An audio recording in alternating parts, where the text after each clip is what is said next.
By executive order of Human Reaction, this episode is hereby known as episode America 250. Not America 241, no. 241's a loser episode.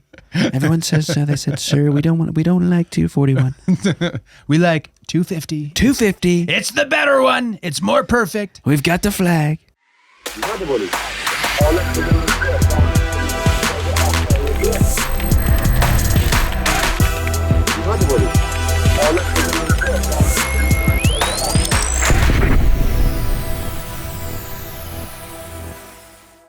In 1776, we declared our independence from a tyrannical government that taxed our people without their consent, that entangled us in foreign wars, and that enriched its own court from the public purse.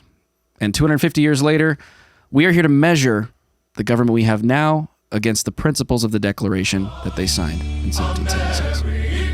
Hell yeah, America! 1776 will commence again! Yeah! Proud to be an American! Well, hold on there, Buster. Oh. Because this might not just be one big celebration. I don't know that we would really be proud of ourselves if we had to stand in front of the Founding Fathers and explain what it is that we have going on right now in this country. That's fair. So That's I fair. just want to preface this for everybody at home that this might not be the exuberant rah-rah Go America episode that you were hoping for the 4th of July, but it may be the one that we need. There we go. Yeah. Yes. Okay. It's the one we deserve for letting this happen, if you will. That's right. Yeah. It's not the one we wanted, but it's the one we deserve. Like Batman of episodes of podcasts. That's what we are. My name's David Rand. This is Joe Sheehan. Welcome to Human Reaction. Thanks for coming back. Let's go. But before we get into it, and we're going to celebrate liberty, we're going to do it a different way. That's right. With Young Americans for Liberty. That's right. We have a new sponsor, Young Americans for Liberty, an organization that is very near and dear to our hearts because David and I met in this organization many years ago back in college, and it was really, for me, foundational to my understanding of the principles of liberty, to connect with people who had greater knowledge than I did, who had great resources for me to look into. It was just an awesome community to be a part of, wouldn't you say? There's nothing like learning with other people. Absolutely Joe was just amazing. a little tiny baby libertarian, just a little tiny itty bitty baby. And then I met him and I was like, look, Joe, you need to know about the Federal Reserve, Joe. You just don't know enough. We're going to learn about it together. We're going to read Ayn Rand novels and talk about it. Is that pretty good? It's really good, Yeah, thank actually. you. You've come a long ways. He's come a long way, folks. Okay. Here we go. Okay. But YALCON is going to be happening not too far away, but you should sign up for YALCON. Go apply. They got great stuff going on down there. A lot of politics is just consumption, but they teach you how to be an activist that makes a difference in your community, on your campus, in your state. And not only that, are you going to learn a lot of stuff, but you're also going to get some cool access to the celebritarians you've always wanted to hear speak in person, go shake their hand, take a picture. Awesome stuff. Everything from, Afro Man, right? Afro Man? Yeah. I got to do that every time, just to be clear. Disclaimer. That's not Afro Man. Disclaimer, John Cena will not be there. However, you will have access to the likes of Senator Rand Paul and Vivek Ramaswamy and Dave Smith and Spike Cohen and a bunch of other incredible speakers. I mean, like really just a stacked lineup. Yeah, and they got numerous state legislators, maybe from even your state, that you can meet and talk to there and encourage them to do good liberty work in your state. And, Tom Woods is kind of like the John Cena of libertarianism. I mean, I would will. say that's true. Yeah. You can see him, but yeah. Yes, for sure. For sure. Okay, not going to take that any further. All right. But I do want to say, I think that the activism piece is really, really important because we do a lot of talking here and it always comes up that like, oh, but what are we going to do about it? Well, this is what you do about it. You organize with people that feel the same way as you. You get out there, you knock doors, or you carry out action that actually gets something across the finish line. And you have personal experience with actually turning this into activism that has changed legislation in our state of Montana. 2 bills. No, sorry, I'm not going to do the Trump thing. 2 bills in the Montana legislature to reform campus free speech on our campuses, providing First Amendment protections from state statute to give you quicker redress to campus free speech violations. We would go up there, we advanced those bills, and we did that with Young Americans for Liberty. When I was the state director of Americans for Prosperity Montana, we leveraged Young Americans for Liberty because they had guys on the ground experiencing it in real time, and nothing is bigger in transforming a state legislature and what they perceive as being a problem as a young person getting up saying, this is a real problem. And this is what I face. And this is what this bureaucrat said to me. So it completely changed the game and, allowed us to pass legislation that, many people wouldn't have thought would be even possible in our state for all kinds of reasons. But it lit a fire under these legislators. Not to mention, they do great work in and outside of election cycles, shaping the legislature as well through their partners, organizations, and PACs.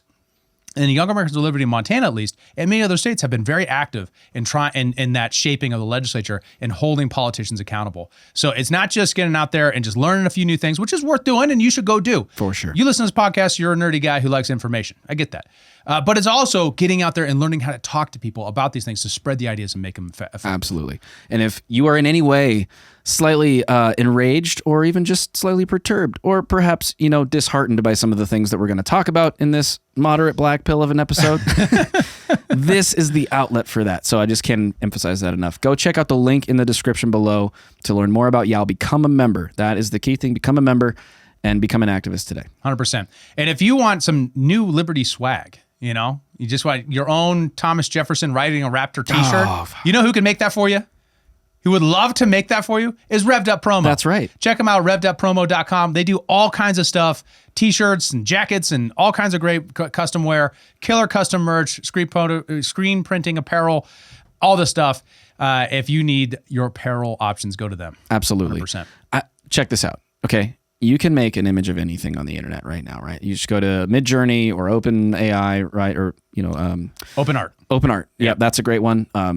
Any number of the models, whichever one you like. You make something. You could put that on a dozen shirts with Revved Up Promo today. And then you could sling them to all your friends, throw them on an Etsy shop. I mean, you can start a business with these guys. This is a real thing. So anyways, we love Revved Up Promo. They do merch for us and all of our organizations. We love them very much. They're right here in our own backyard in Montana.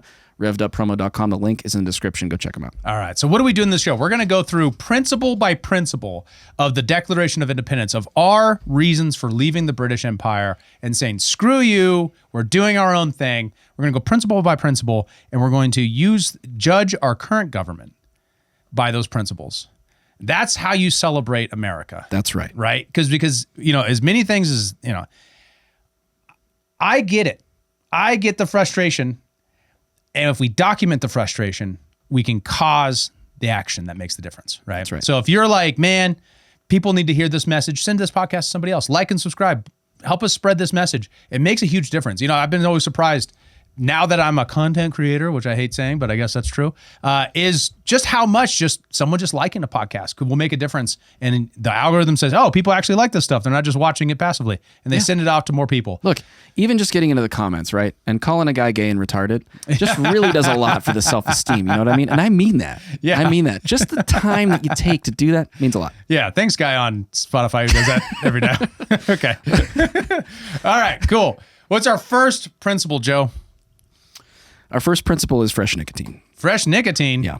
Brought to you by our friends at ALP, which we are not sponsored by, but gosh, if you know anybody, let them know. Well, let's plug us in with ALP, guys. Plug us in. Mm-hmm. The first principle is the consent of the governed. All right? Mm-hmm. And the Declaration text says, governments are instituted among men, deriving their just powers from the consent of the governed. Yeah, this is the granddaddy of them all, isn't it? Yes, it is. Yeah. Starting out with the big one, if you will. That's right. From the top. It also says, in talking about the British crown, and so when I say he here, think the king, he has refused his assent to laws. That means the executive is breaking their own laws. The most wholesome and necessary for the public good. He has dissolved the representative houses repeatedly, meaning state colony houses, when he didn't like what they were doing. The executive overwhelming the legislature. Yeah. Yeah. Yeah. Yeah. So where do we see that today? Gosh. Well, where don't we see it, Dave? Yeah. Well, okay. So we just did this podcast on the SCOTUS rule, and so much of the problems of the Trump administration's having in the judicial area comes from they're like, well, we're just going to do stuff and see what happens. Right? Like there is no constitution, no governing documents. And the fair argument to that is, well, that's kind of how the Democrats act. So why can't we? And it's like, well, the strategic question, and the question I think the founders would ask to this day is, what government do you end up with that? Like, where does that take us? And I worry about that. For sure. Because would you orientate towards the good of where we are heading as a society? you know? And how do we know that that's the right place to go? Well, to me, it's still a republic, Right. right? And if it doesn't mean that, why are we celebrating the 4th of July? It's a very good question, David, but don't you know that we're winning and the Dow is over 50,000? No, I mean, but seriously, it does feel like just kind of a very authoritarian direction where you're following a leader, you're following a politician, a flawed human being, as opposed to relying on the bedrock principles that made this country what it is. People are going to come and go. Politicians are going to tell you one thing and then do the opposite thing, as we've very intimately experienced in this administration in the second term. Mm-hmm.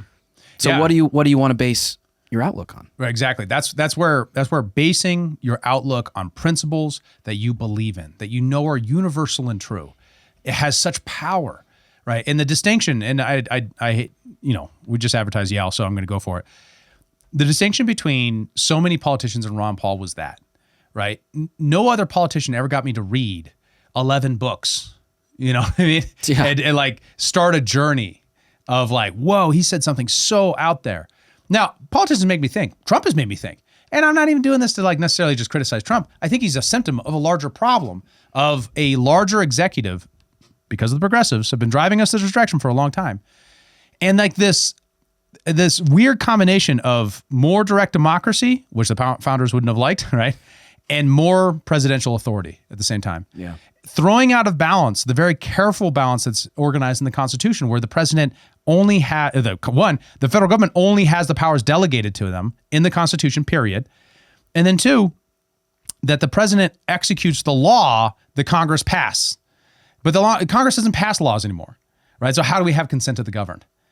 Right. We have something else going on. Right. And then lastly, how do you have consent of the governed when you got 1,000 different freaking bureaucracies and all this other stuff making most of what actually governs us, which is regulatory statute, not even statute, regulatory rules that Congress just writes a statute just like an agency will do good things. And then an agency comes along and goes like, here are all the good things we're going to do, having nothing to do with the statute whatsoever, but vaguely associated. That's how they got like the Waters of the United States rule that the Obama administration tried to pass, which is just like, you'll guarantee, clean waters for Americans. So they're like, okay, every puddle in the country is now run by us, right? Right. Now that failed, but it failed for the exact same purpose that so many other things in this have gone so badly, which is that it's this apparatus, this FDR-based government is unsustainable and unreasonable. This empire cannot persist, and it can't possibly care about what we care about.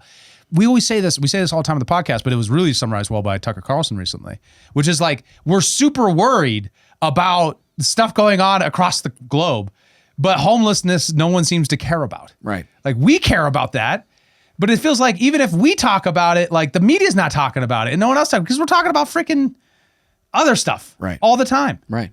Totally. Or petty stuff. That doesn't matter. For sure. Well, and I think this shows up in another way, not just in the regulatory space as well, but in just the feeling that we have no power over the direction that our Congress takes. Because it feels like the Congress is just bought and paid for by somebody else with a lot more money. And, a good example of this is this integration, right, of the U.S. military with the Israeli military and all this intelligence sharing, all this stuff that's being tied. Don't say that. Oh, I know. Don't I know? The algorithm knows what we talk about. You said the I word. This ain't going anywhere. You better share it because otherwise no one's going to hear it. No, but I mean, like this is a huge problem, right? I mean, like the founders talked very passionately about entangling alliances, right? Avoiding them at all cost. And what are we doing? We're marching ourselves directly into an entangling alliance. If you can call Israel an ally, and they're called our greatest ally, but I don't see a two-way street here. I'm just saying that. Maybe there is, and I'm not privy to it, but it's a hard case. It doesn't feel like the American people that resist this, that are opposed to it, and I think the majority of people probably are, if their voices are being counted and heard, it doesn't feel like we have a voice in Congress. Right? Because Thomas Massey and Ro Khanna's amendment to strip this provision out of the NDAA was not even heard. It didn't make an out of committee. It didn't get a vote. So your representative from your state, no matter how they would have voted on it, didn't even get a chance to because Mike Johnson wouldn't allow it out of committee or the chairwoman of the committee wouldn't allow it out. Right. And most people don't even know that happened. One of the things that drives me crazy is the degree to which the floor action gets attention, but committee actions where all the actual action happens, and all we ever hear about is the hearings. Right. It's like you know who won the race because all the people made it to the starting line. Well, this one didn't even make it to the starting line. Right. Huge selection bias, survivor bias. Yes. Right. And that engagement, whatever, that's an opportunity for entrepreneurism, right? If you can pierce the veil of what's going on in DC and make that popular to the general public on a platform that people care about like this, that would be really important and will contribute a lot. And some of it, honestly, is that Americans have kind of given up on the whole idea that they have to care. Right. They're like, the media is going to tell me everything I need to know that's important. Right. And that's unfortunate. You can't trust that. And you can't even trust, I would say, most of the LLMs, the AI models that we get our news from, because they're just aggregating from those same sources. That's right. Yeah. Real problems. It is a real problem. 100%. Yeah. So principle 2, taxation without consent. Oh boy, this is a thick one. Oh yeah. So James Otis, 1761, taxation without representation is tyranny. Nice. Yeah. They say the city attributes. Constitution Article 1, Section 8. The Congress shall have power to lay and collect taxes, duties, imports, and excises. Yeah. They wrote that. They wrote that because the king could just arbitrarily pass new taxes. Right. And an executive always has a reason to spend more dollars. Oh yeah. Right. And there's this relationship between your insulation from public scrutiny and spending. The less that you're scrutinized by the public, the more that you will spend. Yeah, right. Because they're less willing to be like, where's all my tax dollars going to? You know what I mean? We already have that problem, but that problem historically is associated directly with the growth of the executive. It's at the same time that we get this progressive idea that has overthrown the Constitution, that put in the government that we live in today, the FDR Woodrow Wilson government that we live in, that implements the income tax, implements the Federal Reserve, and then the budgets freaking explode. Right. I reverse those around, but you see what I mean. Yeah. Those and that associated with both the privatization of money and national bank, but also, which we'll get into, but also the growth in spending. Right. And that is always the real tax. And this is always, it's hard for people to conceptualize, but spending is the tax, right? Because if you don't spend the money, you can't tax the money. Does that make sense? Like if you gather more taxes than what you need, you've created a political incentive to send it back, right? If you run a surplus, there's a lot of political pressure to do something with it, and spending it looks really bad. Right. So there's this constant incentive for governments to just increase budgets. And the real tragedy of that, you ever familiar with Rand Paul's penny plan? No. If we just cut 1 penny out of the federal budget for every dollar we spend, we could balance the budget in just a couple decades. Really? Yeah. At least that was true a couple years ago. Might not be true now. It might be a couple more. It might be more than pennies. a couple. Maybe 3 or 4 decades. But you would at least be on the trajectory to solvency. Right. Well, and the worst we part of haven't this, seen the worst part of this too, I mean, there's like layers to the tax, right? There's everything from like the tariffs, the tariff EO that Trump put on, right? That comes back to us as a tax because anything that we import, which is a lot of things, we will pay some of that burden, right? Mm-hmm. Like I am in a particular position where we're importing some equipment from Europe for my business, and man, we're going to pay handsomely for that, even at just 10%. Yeah. Right. Let me ask you this, because the usual objection is like, well, you should just bought it in America. Can you find it in America? No. Yeah. There are 2 countries in the world that make specialty waffle equipment, and it's Belgium and Germany. Surprise. Okay. Fucking love waffles over there, man. Yeah, maybe I could buy it from China for a fraction of the cost, but I'm still paying a tariff. In fact, it might even be higher in China. Right. So, but that's not necessarily the point, right? Like we're trying to bring economic activity and growth and productivity to this country, and we need equipment that we can only get in one place, and that's a tax on this business, right? That's a problem. And then there's more layers to it. You mentioned the spending, and that's key. And where that really, I think, is an absolute tragedy is it's actually a tax on unborn generations of Americans who extra have no consent over this, right? They don't even know it exists yet. Yes. And yet, $39 trillion will be theirs to repay someday if that is even possible, which it's really not. We're just going to default, and then that'll be their new challenge to address. Exactly. Well, it'll happen in our lifetimes, probably, I would guess. You're probably right. The other side of that, and this is always something, the founders funded the federal government through tariffs, but there was no income tax. And that's what irritates me about the whole, well, we're doing tariffs to reduce the income tax, when it's like, that's not really what we did, right? We need to shrink the size and scope of government and then cut income tax and raise tariffs if you want to do that strategy. Right. And my you point- can't spend more while you tax a little bit less on income Right. and then try to raise tariffs Right. at the same time. Like that's just a bad strategy because it just crunches everyone, especially the people that you want to be economic actors developing our country's economy. For sure. And my point on the bringing the tariffs up here is that because it was done by executive order and not taken up by Congress, we don't really have direct representation That's right. over that. Yeah, right. So like it would be one thing if we elected a bunch of representatives that decided on our behalf that tariffs are the right way to go. At that point, at least the system's operating the way that it should be operating. The reason the Supreme Court struck down the tariffs in the initial way that Trump had constructed the EO under that given provision that he used was because it wasn't done that way. These are the famous IEEPA tariffs. IEEPA. Yeah, the emergency tariffs. Right. Yeah. And so, yeah.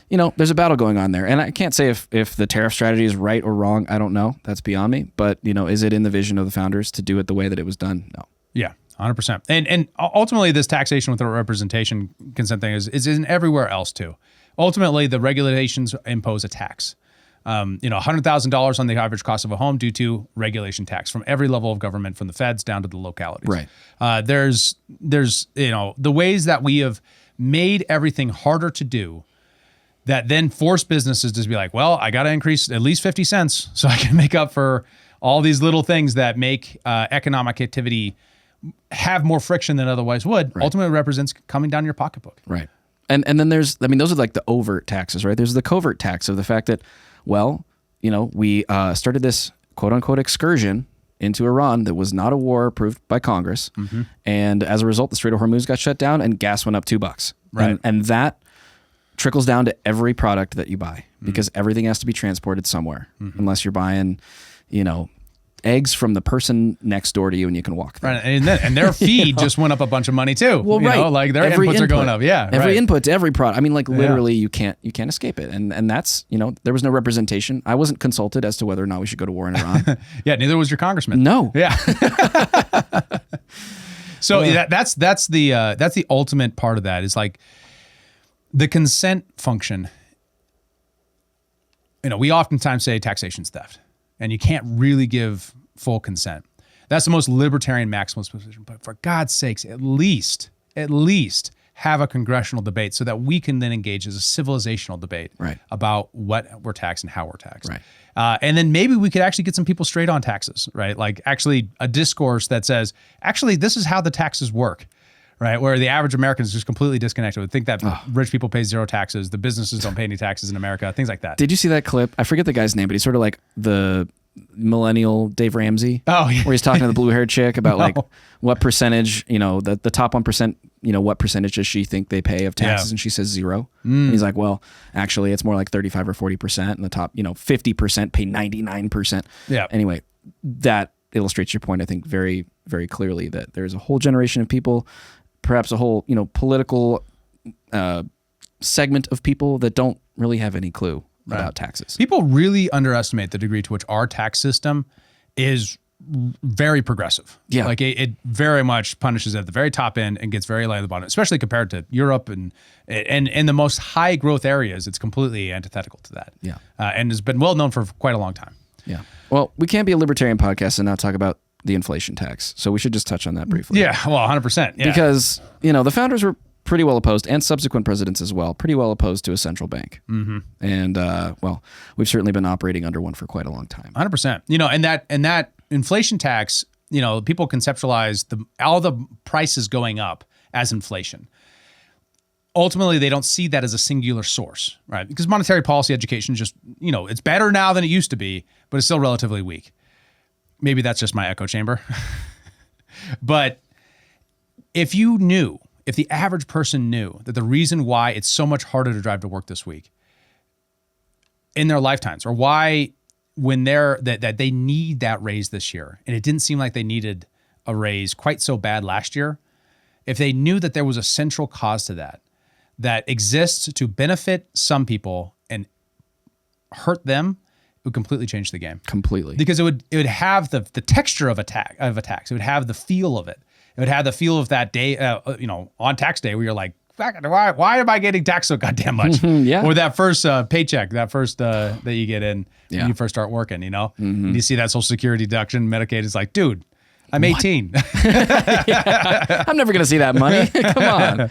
No, I mean, it's illustrated by some statistics that came out quite recently. They're always coming out. I mean, they're always going up, but it's like the top 25 major metro areas. The amount of money that it costs for a family of four to live comfortably is like $250,000, $350,000, like in that range for a family of four. That's your total income, right? So that's mom and dad working.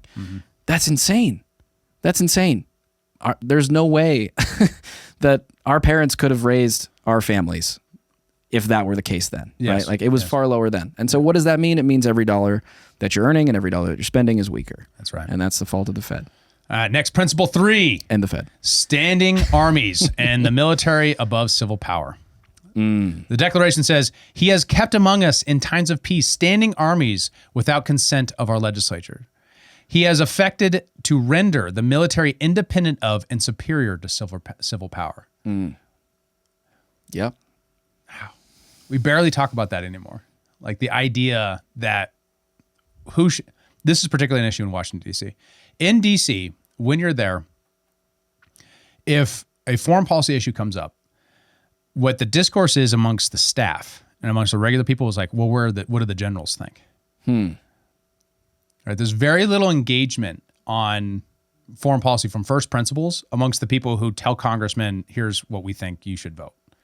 So the staff are getting their talking points on how a congressman should vote from the head of the military, heads of the military. It's more like the party is engaged with that, and then there's a communications effort from military leaders. That would be more accurate. So the military is driving a lot of the discourse around how our foreign policy should be conducted. In many ways, yeah.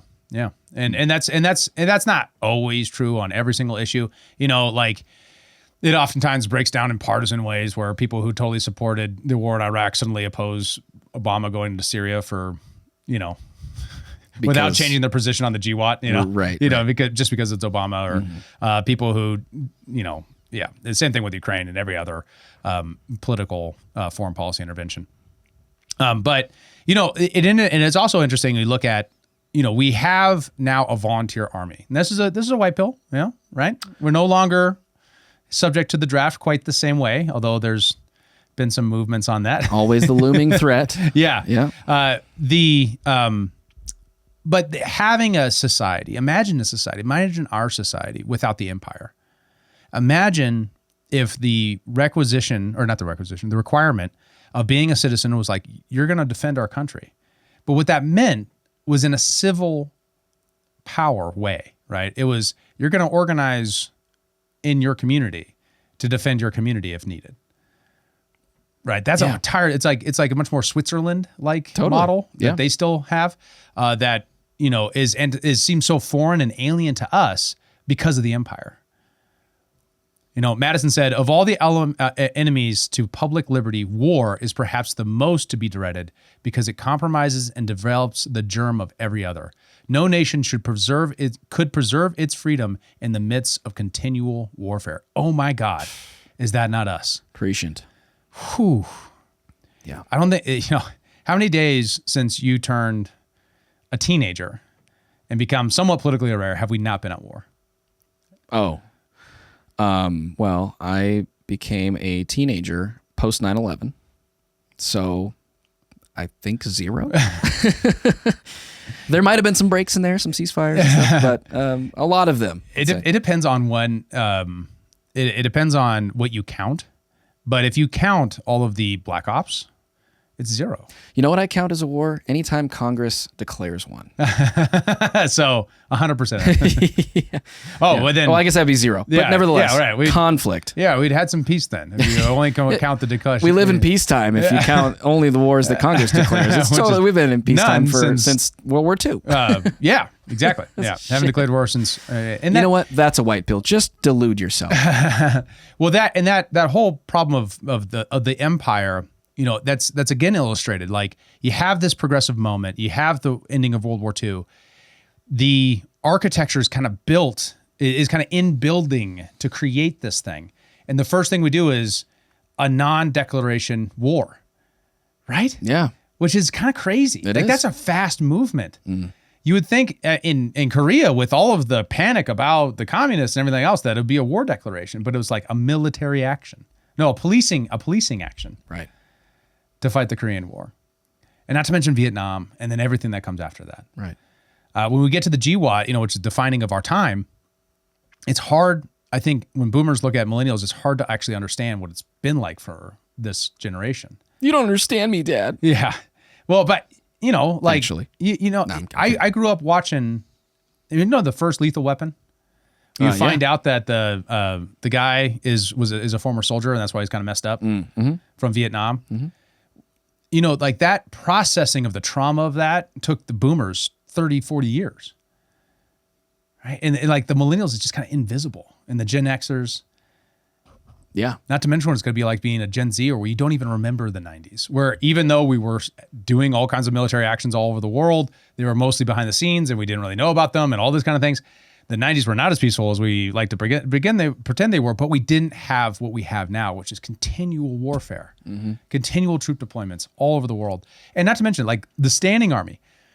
A standing army in your country is one thing, but imagine what we do now, where we place standing armies in Japan in case some other country does something we don't like, who are tripwire forces, or along the border for Korea to get murdered so that we have a reason to go to war to defend Korea.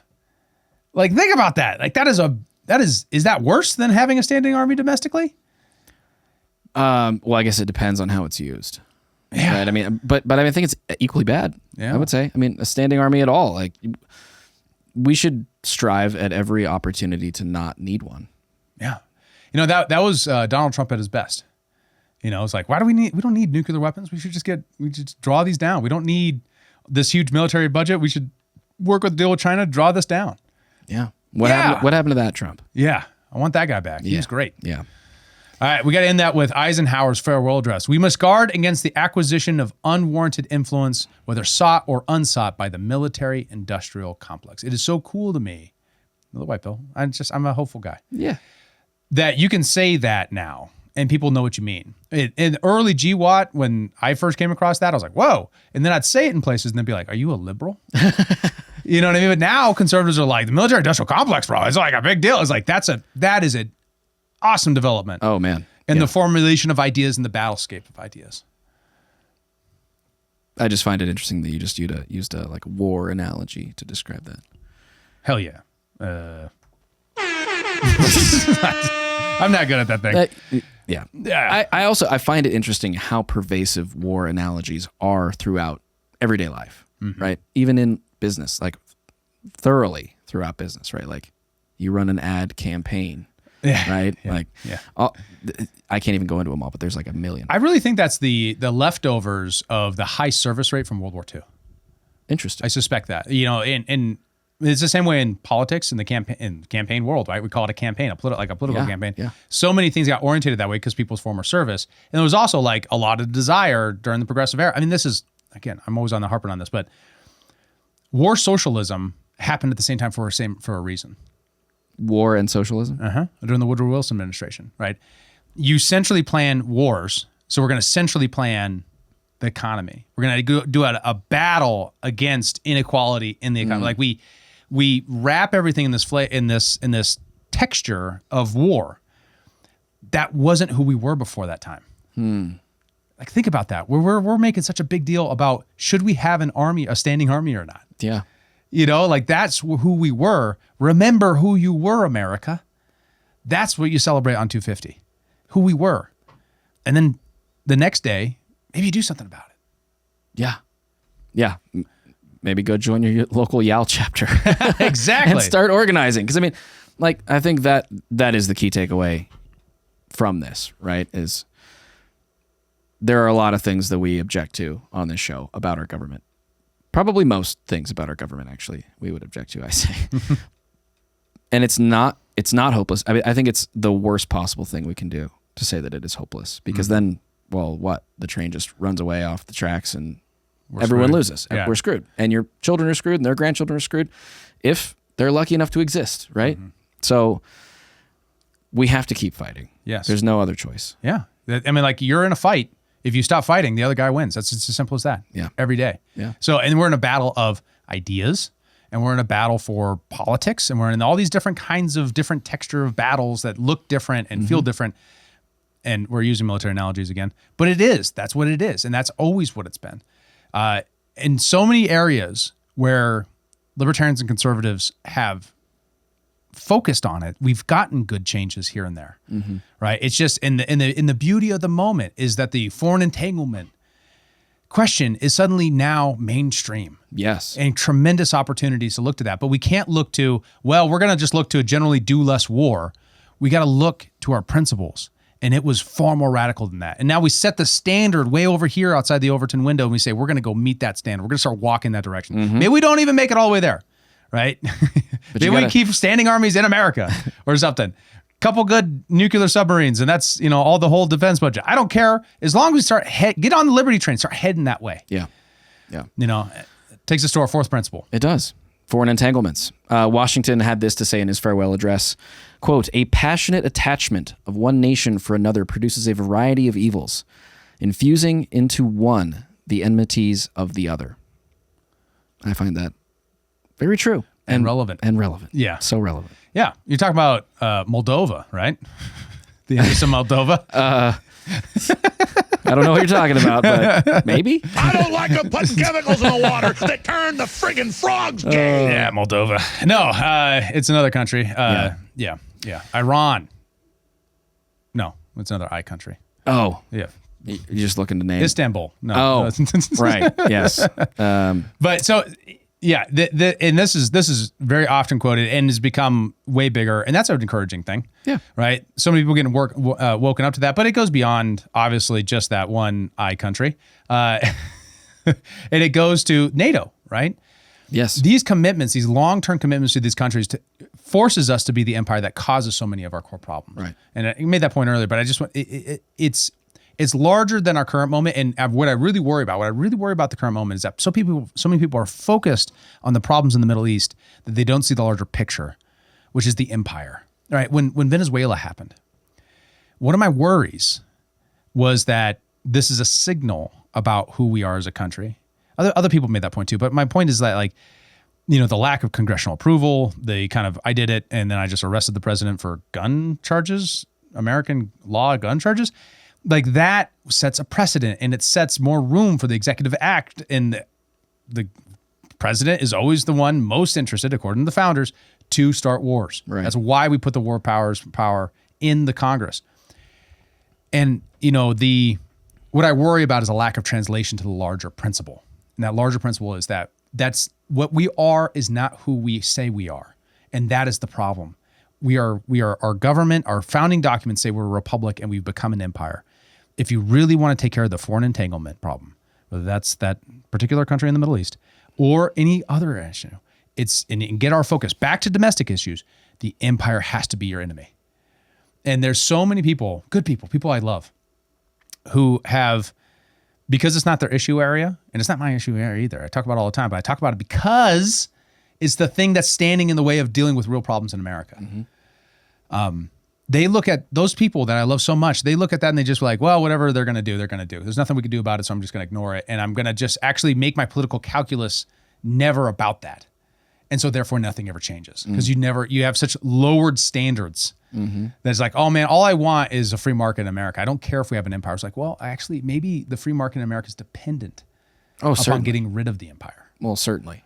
Because if you want to look at, if you want to look at economic health, you want to look at, the government and its contribution to the health of the country economically, you have to look at the spending on war, right? It's massive. It's just truly massive. The maintenance of the empire is what's driving us into bankruptcy. Yeah. And so they would say is like, well, actually social spending is greater than war spending or something, whatever. And those details, and what they're missing is the larger picture, right? Which is the priorities in DC. They are not focused here. They're focused elsewhere. And until we get their focus, we cannot, as long as we have the empires, we will never get their focus back here. And I used to be more ambivalent about this question, right? And, I was, of course, against the Iraq War and other positions that I've, been like, I don't want to think about that. And I get that because it's depressing. But at least lend your credence to the people who are trying to do the thing that will actually benefit you here. That's all I want you to do, is not lend your credence to the people on Fox News who are always interested in the next war because it gets more ratings, because it's the Republican war or whatever, or the influencer online that is always doing whatever the president says is good, and you have no principles. Rather than going to that guy for your information, how about the people who are actually aligned with you and getting your end goal, which is to refocus the country. We need to return to the republic. We can't return to a republic if we have this empire. And we can't have a merchant republic with the merchant part of that be anything at all, as long as we have this giant centralizing force of the military industrial complex and all of this spending that drives so much of our industry. Right. We talk about the defense industrial base as if it's eliminated, as if it's like weakened somehow, but it's actually just inefficient because it just has all this money sloshing through it all the time based upon political dollars, not based upon actual threats to our country. Right. We invent threats to our country in order to spend the money. The self-licking ice cream cone. Yes. You have a defense contractor that gives money to a particular think tank that I won't mention, or think tanks and media people, and then they go out and they spread a message about how we're protecting human rights by bombing the people whose rights we're trying to protect, like women in Iran. And they put together those arguments and they go on and they go advocate. No matter how many times I watch Piers Morgan, and you have one of those people who are obvious, shills for that industry, get destroyed. They just keep coming. Yeah. You know what I mean? Because there's so much money in it. Oh man. Right? There's no shame in it. No matter how many times it's just embarrassed. This Iran war is going to turn out so great.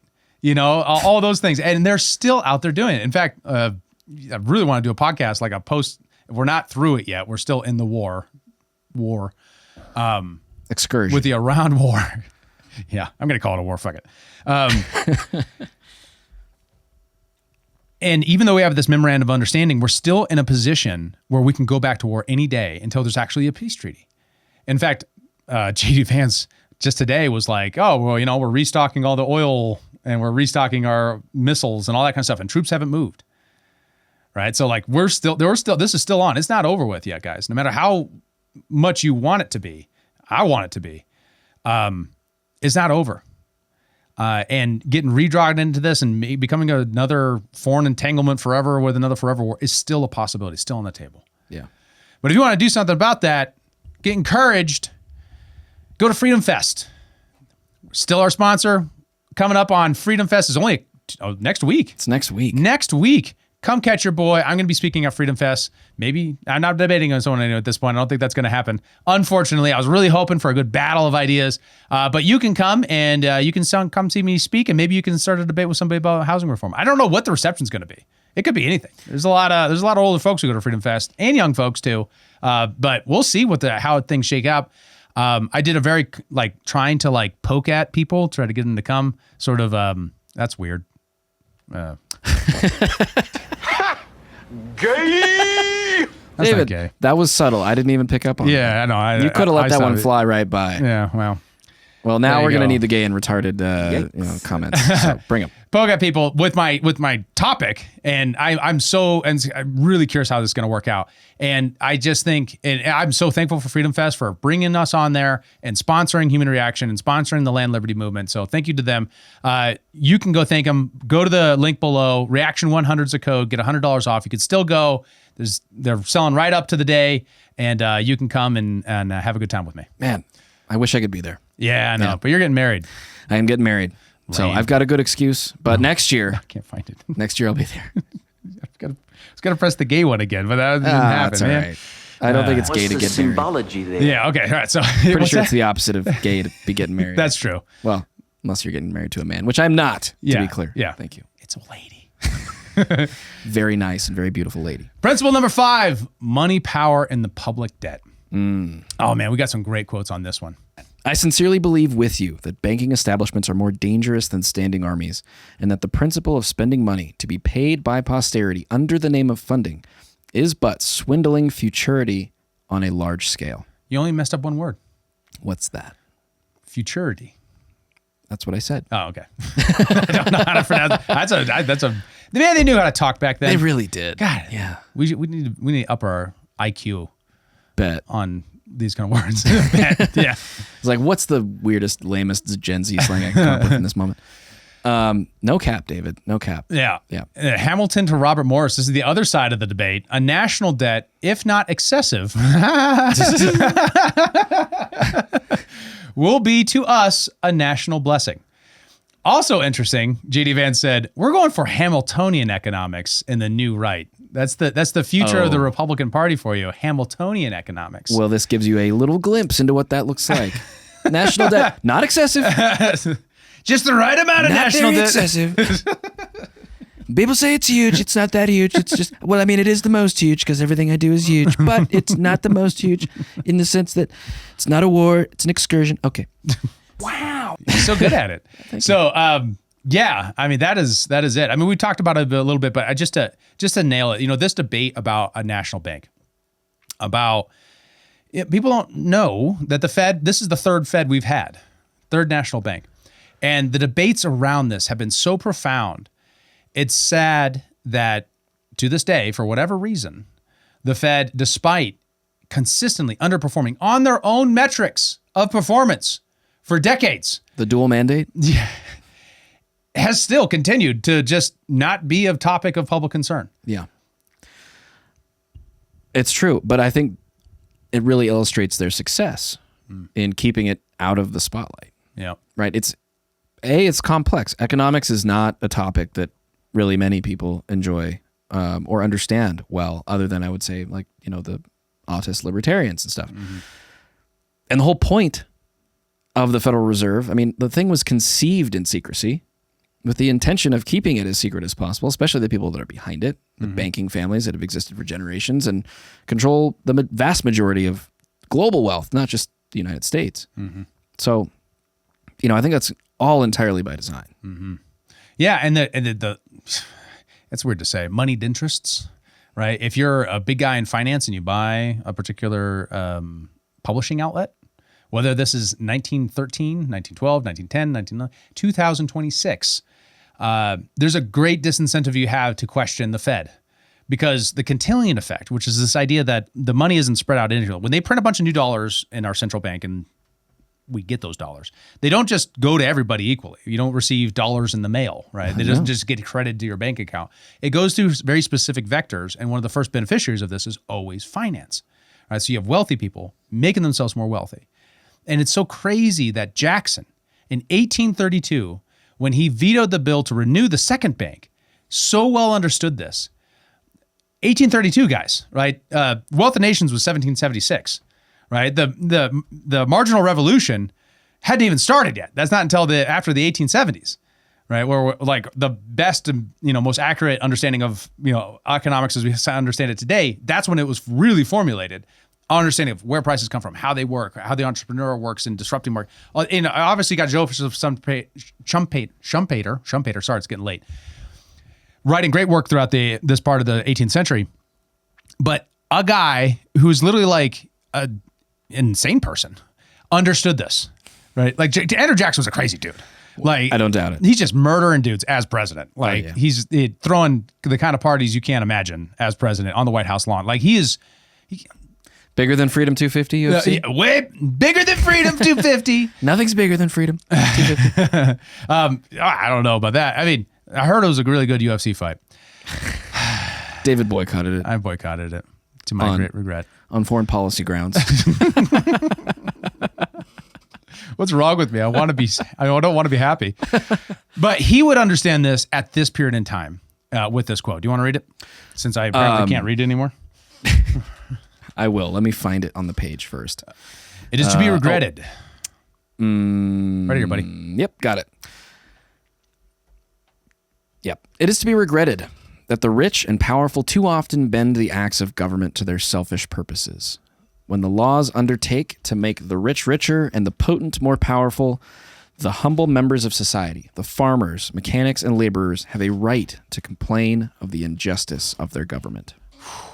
Man, they used to do speeches, like presidential speeches that about like monetary policy, that regular people would show up to and be like, wow, you can't Where imagine. have those days gone? Oh, God, And it was of a major, whether or not we're on a silver standard, a coupled standard, like all those details, those get lost and frankly irrelevant at this point for many people. That's why those were such rich debates. But those people are paying a cost depending upon a public policy at the time related to money. And today we pay a much greater cost every single day, every single year. You are paying a greater cost than they ever paid. And a government more corrupt and less accountable. Yep. And people don't care. I don't know that people don't care. I just don't know if the public generally is at all equipped to understand it based on our current education system. Our priorities as a culture as well. I mean, we're far more interested in sports or, music or, whatever the latest pop star drama is or whatever. We're not as engaged. We're not as connected to our government because we've gone so far down the cycle of civilizations. We're not savoring the victory of, coming from a totally different place and forming this colony and these colonies and understanding like what we're coming from, the pain, the suffering and difficulty, the injustice, and then trying to build something new and then being so just, what's the word I'm looking for? Obsessed with preserving it. Right. And man, the sacrifice that these guys made to do that, right? The risks that they took, their lives, their fortunes, and their sacred honor, right? Like that was what was at stake. And now it's what? My TikTok following? That's fair. I don't know. I think Am I going to get canceled on YouTube? Yeah. You're right. And you're checking both my blackpilling, but you're also making it worse. So I'll give you credit on both ends. Yeah, well. But you're right. There's like a mutual conspiracy, which is a really interesting concept, between elites and regular people to keep regular people distracted and uninterested and unengaged. It's the bread and circuses thing, right? Yeah. Well, it's that, but it's also like we have a responsibility, a duty to us as an identity as a people to be engaged. Yeah. Right. Easy for me to say, it's my career, but for regular people too. That's why people watch our podcast. That's why people do infotainment of this type and all the other types. That's why politics, is such a big industry in comms and media. But at the end of that still represents a relatively small minority of the public. For sure. Right. And we've lost the identity of what it meant to be a citizen. Yeah. Right. That has covered, that part of that lack of, I'm gonna take control over my life and my obligations to my society by being engaged in this process, understanding what my congressman is voting for, engaging in issues, and then spreading those issues and talking to the people. Oh, don't talk about politics at the dinner table. That sort of thing. Like violating those cultural taboos because it matters, because that's actually what makes a republic work. Is an engaged citizenry. A republic if you can keep it. Yeah. A virtuous people are the only people that can live in a republic. Well, part of the virtues of being a citizen in this form of government is engagement in these issues. Totally. And you know what? I think this connects something for me that I think we're experiencing culturally right now, oddly enough, during the time that the U.S. is hosting the World Cup, right? You're seeing all these clips of like people coming from Europe and Asia, and they're coming to the United States and they're like having these amazing experiences and they're discovering America for the first time with their own eyes, a lot of them. Some of them have been before, right? But there's a disconnect, I think, that you highlight, which is that our lack of engagement in our government allows our government to represent us on the global stage in a way that we don't act at home. Yeah. That doesn't represent who we really are. Oh, that's a great point. And then now we have the opportunity to welcome the world to this country, and they're seeing that there's this massive disconnect. The people and the culture and the food is not, the tropes that they've been fed by their own media or the kind of horrors that they've seen on battlefields around the world perpetrated by the empire. We're actually in there still, right? There's still good in there. Right. And we just have to re-engage with the system and with the process in a way that actually forces it to comply with our values. Yes. That still exist. Yeah. And the ultimate, the biggest white pill is always that systems only last as long as people tolerate them. Still to this day. It is still possible to turn this thing around, because it's an infinite game. It eventually will go some way. It's always going some way. one of the big errors of bad thinking in politics is to think in terms of finite games. We're going to do a war on poverty and end poverty, right? When poverty is the natural state of mankind. It's the starting point. Everything, the law of entropy, everything falls apart. You're constantly rebuilding and reinventing and re-inculcating values. You can't end poverty, which is a multiple faceted thing, simply by government spending, because you can't ever end an infinite game. Right. Wars are meant to be ended at some point. I know we've lost that plot in the last 20 years or so. Are you sure? Yeah. But that's why endless wars are so repulsive to people, right? Because it's supposed to be a thing that you do when you have no other choice and then you end it. And I'm not going back into foreign policy. I'm only making the point that there is an error in that we can't, that if we disconnect, if we say, no, we're going to care about who we are first as Americans, we're going to define that again, as a citizenry. And then, yeah, dude, I love those videos. Like people finding Buc-ee's for the first time. Eating ribs. Starts with a fork and the guy's like, no. Use your hands. It's just some good old fashioned fun. They're beautiful. They're beautiful. Truly. And it's so cool to watch. It is. Yeah. It is. So principle number 6, offices of profit, corruption at the seat of power. The Declaration says, he has erected a multitude of new offices and sent hither swarms of officers to harass our people and eat out their substance. Keep your minds out of the gutter. This was a different time. Wow. Dude, I'm saying that to myself. Guy's dogging over here. Jefferson just over here just. My name is Jeff. My name is Jeff. Okay. Yeah, man. Boy, corruption at the seat of power. This one is very real. Dude, this is the regulatory state. And I'd never really connected it this way before within the Declaration. Erected a multitude of new offices and sent hither swarms of officers. You know what I mean? Like bureaucrats multiplying, right? And that was anathema to who, the Declaration of Independence, Gorsuch said this, and it's really great, is like our why as a country. And our Constitution is like our how. And that's why the Constitution is so important. The why there is like, we as a people were founded on the idea that we could run ourselves, that we don't need to be told what to do by a bunch of faceless bureaucrats and a multitude of offices and swarms of officers to harass people, to tell them how to live their lives. Yeah. Man, like how far we have come from that. Dude. Nanny state. Yeah. Nanny state. Nanny state. Yeah. Yeah, in every way. No one is smart enough to run their own life. It has to be run for you because you're stupid. That's what they think. So prove them wrong, though, actually, because I think for some people that might actually be true. Well, just kidding. Not you. Of course not you. Well, that was the impetus, right? The social gospel movement was this idea, and this is the precursor to the progressive movement that really redefined our country, was this idea that, and, treat me lightly, Christians here, was that, hey, we're a Christian country. And with all these Christians, we can just get the government organized just right with the right laws. We can make a perfect country with no problems. It was the hubris that believed in that you could use the centralizing force, the most immoral thing in society, and losing that lesson of the founders, that government is this thing that we have to do because there's no other way that we can think to do this thing without worse problems.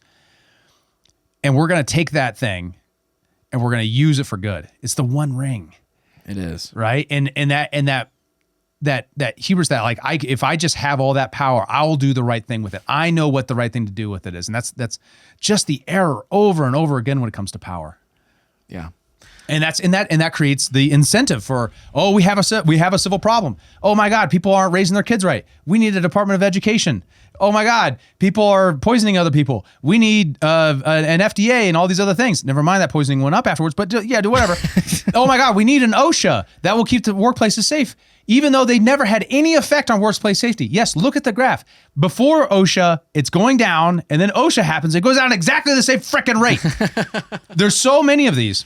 And, where if you look at the results of it, of the progressive, of our government as it is now, which is not the government that we were taught in school or the ones that we deserve, that is our birthright and our heritage as Americans, by every metric, it fails again and again and again, yet nothing changes. That's why we don't feel like we have the consent of the governed. Right. Right. And in this element of offices of profit and corruption, that regulatory state is the center, is not only not doing what it says it was going to do, but it's making things worse for people by just being busybodies, by getting in their face and saying, no, you can't do that. You can't build that retention pond here, whatever that thing is. Yeah, totally.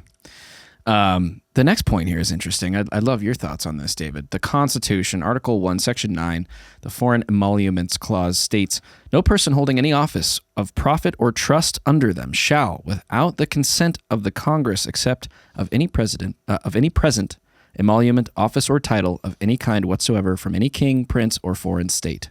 That doesn't apply to futures markets, does it? I would assume not. Right? It doesn't say right there poly market, so therefore it's perfectly fine to bet on the incoming security situation that we're going to do in Venezuela, or place bets. Yeah, or perhaps, I don't know, place a large investment, or have your team, your blind trust, make an investment in a company that all of a sudden 2 weeks later gets a massive federal contract. Oof. This is a place where the Constitution, I think, definitely, like the Fourth Amendment with digital privacy, hasn't been able to keep up with the times in a way.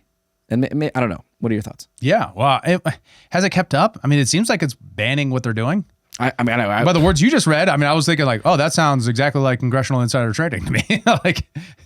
Well, it does. It kind of specifies. It seems to specify like foreign royalty. Yeah, that's mostly, true. Or Other states. But I mean, even that's happening. I mean, didn't President Trump get a plane from like Qatar or something, or the UAE? Yeah. Like they gave him a freaking jet. Yeah. And also, you've got like Kushner and Witkoff like doing deals while they're over there negotiating peace or whatever this is. Yeah. It's pretty bad. And not to just like point the finger at the Trump administration and say like, oh, they're all corrupt. I mean, whatever. This goes so much further than just the administration. I mean, look at Congress. Mm-hmm. Like, how does Nancy Pelosi beat the S&P by like, I don't even know what the percentage is. It's massive. It's bad. And she's not even the best one. I mean, like Dan Crenshaw is like one of the best traders in the world. Like, and he's half blind. How does he see so well? The future. That's what's behind the eye patch is like a future seeing eye. That's what it is. It's just a Bloomberg terminal. Yeah. Oh my God.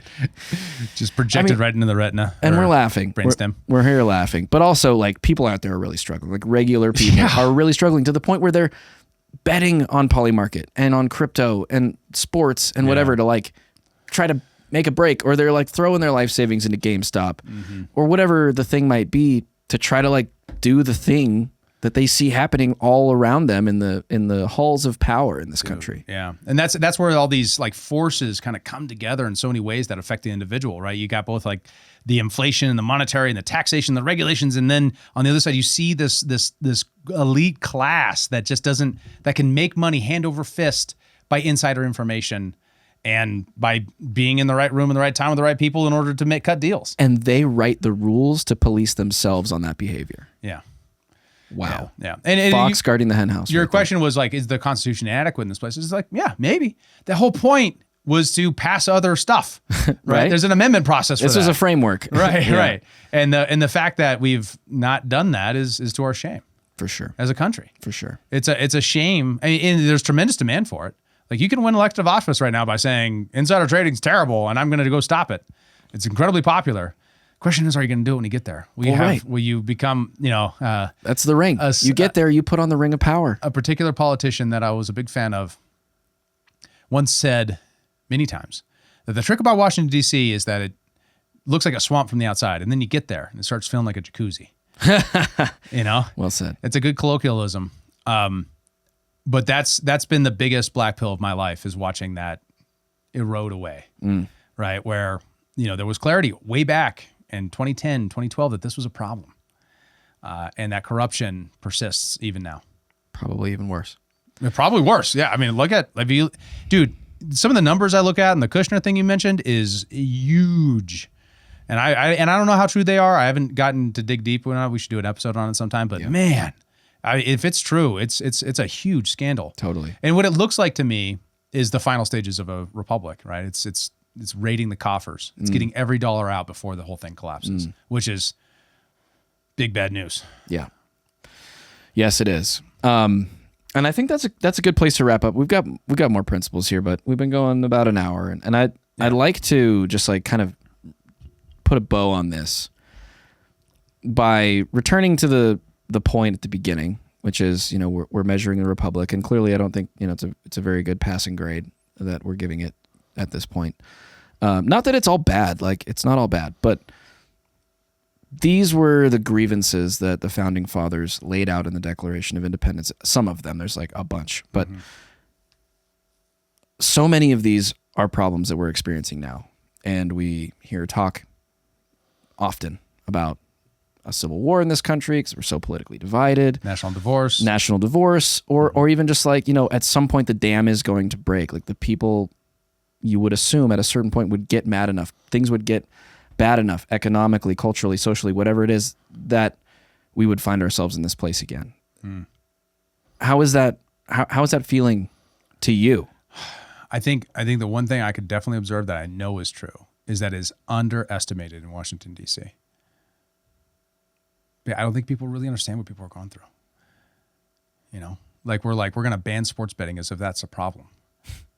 You know, like it's a problem for a lot of people, but it's a symptom of a larger cause, which are all the things that we've talked about. That the government is wrong, that the institutions are wrong, because the institutions aren't our institutions. They're institutions imposed on us. Mid-last century.